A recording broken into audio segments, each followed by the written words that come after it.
Notre invité, le premier de la semaine, c'est Jean-Luc Brianceau. Bonjour. Bonjour.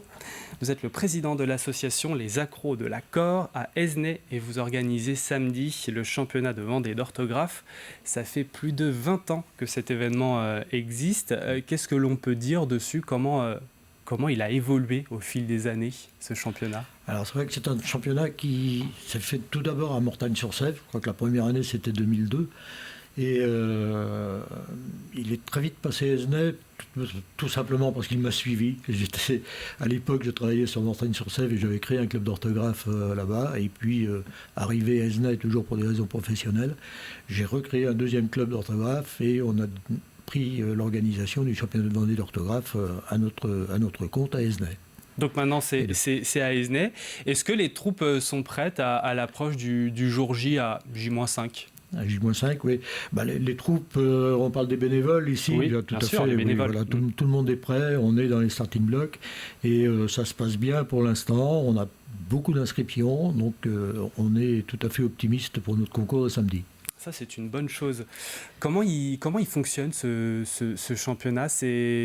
Comment ça se passe ? C'est une dictée, c'est ça ? Alors voilà, tout à fait. C'est une dictée. Si vous avez connu à une époque les Dicodores, où on est dans le même type d'organisation, c'est une dictée qui est ouverte pour les 3 catégories d'adultes, de jeunes et d'adultes, collégiens, lycéens et les adultes. Pour ces 3 catégories-là, c'est une même dictée. Mis à part que les collégiens et lycéens vont s'arrêter relativement tôt dans la dictée, vont faire une première partie. Ce qu'on appelle les amateurs, c'est-à-dire la plupart des gens vont continuer sur une deuxième partie, et les pros, les confirmés, eux feront la totalité de la dictée, avec bien sûr des difficultés qui vont en croissant, bien évidemment, parce qu'il faut qu'on arrive à déterminer qui est le meilleur de tous ces candidats-là. Donc ça se tourne vers tout le monde, alors c'est tous les profils ? C'est ouvert à tous, je dirais, de 8 ans, puisque les élèves du primaire peuvent également participer, même s'ils ont une dictée à part, et de 8 ans jusqu'à, je pense que les inscrits les plus âgés approchent les 90 ans s'ils ne les dépassent pas. Voilà. D'accord. Et donc pourquoi donc ces gens-là participent, donc les petits comme les grands et encore les plus grands. Pourquoi ? Quelles sont leurs motivations ? Les motivations, je pense que... Tous des passionnés de la langue française ? Tous des passionnés de la langue, très certainement. Je pense qu'on ne s'inscrit pas à un championnat de dictée si on n'aime pas la langue française. Et je pense que pour les jeunes aussi, il y a sans doute un esprit compétition. Je pense que certains d'entre eux aiment la compétition. Et ce qui est très intéressant chez les jeunes, c'est qu'on les voit revenir.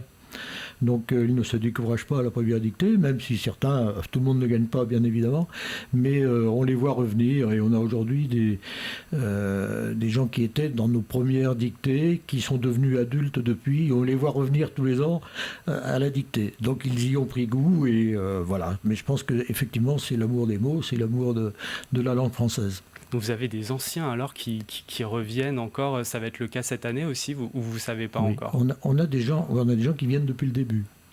On a des personnes qui ont participé au premier concours à Mortagne-sur-Sèvre et qui aujourd'hui sont encore là. Alors, ils ont pris un peu d'âge, mais ils sont toujours fidèles au poste et ça fait toujours plaisir de les voir revenir. Je vous assure qu'au moment de l'entrée dans la salle et quand je vois les visages, et eux également, c'est des retrouvailles et on est très satisfait de ça. On parlait des bénévoles tout à l'heure. Quel rôle ils vont avoir précisément lors de cette journée de samedi ? Alors les bénévoles, tout d'abord c'est la mise en place, c'est la prise d'inscription, c'est de donner les copies aux candidats quand ils arrivent. Déjà c'est un gros travail au début, l'installation des gens aussi dans la salle. Et puis on passe à la correction. Donc, parce qu'effectivement, une dictée nécessite ensuite qu'on corrige. Il y a 25 à 30 personnes qui participent à la correction. Et donc les bénévoles là ont toute leur place, avec quelques-uns qui eux vont plutôt servir le goûter, puisque pendant la correction on sert un goûter, jus d'orange, brioche comme petite collation, voilà, aux candidats pour les faire patienter un peu, parce qu'effectivement il y a un moment là où ils n'ont plus que ça à faire, mais ils vont se promener à Aizenay, il y a plein de choses à voir, donc il n'y a pas de problème, ils reviennent vers 17h30 pour la remise des hauts, pour l'annonce des résultats. Vous parlez des copies, comment ça se passe pour ces copies ? copies, c'est vous qui les écrivez ou vous fouillez dans les archives, je ne sais pas moi, de quelques écrivains ou poètes? Comment ça marche? Non, absolument pas. Absolument pas. On se fait confiance à nous-mêmes. D'accord. La dictée, écrire une dictée, c'est tout un art, puisqu'il faut y mettre un petit peu de tout, du vocabulaire, de la grammaire, un petit peu de syntaxe aussi, quelques petits pièges humoristiques, pourquoi pas. Hein. Donc il faut arriver à brasser tout ça, avoir un texte qui tienne aussi la route, enfin, qui soit agréable à entendre. Donc voilà, il faut faire tout ça, mais jusqu'ici, c'est toujours nous qui écrivons les dictées. Enfin, personnellement, je les ai toutes écrites jusqu'à l'année dernière. L'année dernière, par contre, c'est une jeune ancienne candidate. On parlait tout à l'heure des jeunes qui reviennent tous les ans. C'est son cas, donc Salma Vichou, qui a commencé à venir chez nous dans les primaires et qui, à 20 ans l'an dernier, m'a proposé d'écrire une dictée. Donc c'est elle qui l'a écrite et voilà. Et cette année, on l'a écrite à tous les deux. C'est une nouveauté. On a une dictée qui a été écrite à 2 mains. Hein. On ne peut pas dire à 4 mains parce que quand on écrit que d'une main. Oui, mais c'est compliqué d'écrire avec 2 mains. Vous parliez de la correction des copies. Donc le texte, j'imagine, est vérifié. Il y a une première peut-être correction, c'est ce que vous disiez, et il y a une deuxième, troisième correction. Alors, si jamais il y a quelques... Parce qu'on en parlera, mais il y a 200 concurrents. Oui, c'est ça à peu près. Oui, donc, on espère même peut-être un peu plus cette année. Mais bon. Peut-être un peu plus cette année. Ouais. Ça fait beaucoup, peut-être, sachant que la langue française peut paraître complexe, et en plus de ça, elle évolue. Ça fait, voilà. Mais avec les correcteurs, on fait une première lecture du texte pour voir les difficultés, parce que même si on l'a écrite, on ne se rend pas toujours compte de ce qui va se passer pour les concurrents. Et donc la première lecture permet à ceux qui sont là et qui ont fait la dictée pour un certain nombre d'entre eux de dire quelles sont ces difficultés, quelles sont les choses qui peuvent être contestables. Donc on prend une première décision un peu ensemble pour dire voilà, ça on peut accepter tel ou tel orthographe ou non. Donc ça on le fait ensemble. Et ensuite on a effectivement une première correction sur l'ensemble des copies.